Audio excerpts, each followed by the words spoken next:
Encounter मामले को लेकर राष्ट्रपति के नाम एक ज्ञापन जिलाधिकारी को सौंपा। ज्ञापन में मामले की निष्पक्ष एवं उच्च स्तरीय जांच कराए जाने की मांग की गई।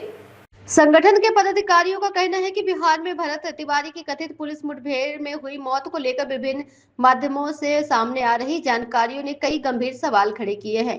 उनका कहना है कि इस घटना से न्याय व्यवस्था और कानून प्रवर्तक एजेंसियों की निष्पक्षता को लेकर आम जन के बीच आशंकाएं उत्पन्न हुई है। ज्ञापन में कहा गया है कि भारतीय संविधान प्रत्येक नागरिक को विधि द्वारा स्थापित प्रक्रिया के तहत न्याय पाने का अधिकार देता है। ऐसे में यदि किसी व्यक्ति पर अपराध के आरोप हो तो तब भी उसके अधिकारों की रक्षा करना और कानूनी प्रक्रिया का पालन करना राज्य का दायित्व है। सर्व समाज ने राष्ट्रपति से मांग की है कि मामले की स्वतंत्रता, निष्पक्ष और उच्च स्तरीय जांच कराई जाए तथा जांच की निगरानी किसी समक्ष और निष्पक्ष प्राधिकरण द्वारा सफाई कराई जाए कि जांच रिपोर्ट को सार्वजनिक करने की भी मांग उठाई गई है। इसके अलावा संगठन ने भरत तिवारी को शहीद का दर्जा देने, उनके परिवार को 1 करोड़ रुपए की आर्थिक सहायता प्रदान करने तथा परिवार के एक सदस्य को सरकारी नौकरी दिए जाने की मांग की है। संगठन ने पदाधिकारियों ने कहा है कि उन्हें उम्मीद है कि संविधान की मर्यादा, न्याय और नागरिक अधिकारियों की रक्षा के लिए इस मामले की उचित कार्रवाई की जाएगी।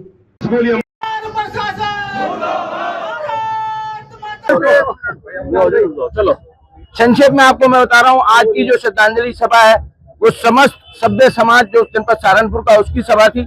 हमारा उद्देश्य मात्र और मात्र एक क्रांतिकारी विचारधारा को अपने श्रद्धा समर्पण अर्पित करना था। आप सबने देखा सोशल मीडिया पे उसकी लाइफ पूरी की पूरी लाइफ शीशे की तरह समर्पित है।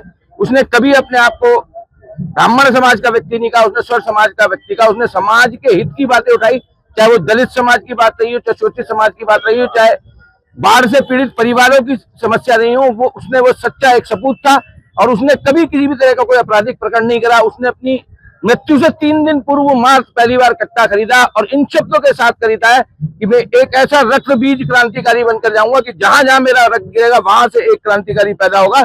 उसने स्पष्ट कहा है कि मैं उसी विचारधारा के साथ अपने प्राणों की आहुति दूंगा, जिस विचारधारा के साथ, जिस पढ़ी लिखी किताबें लिखने के द्वारा भगत सिंह जी ने क्रांति उत्पन्न करने का प्रयास करा है।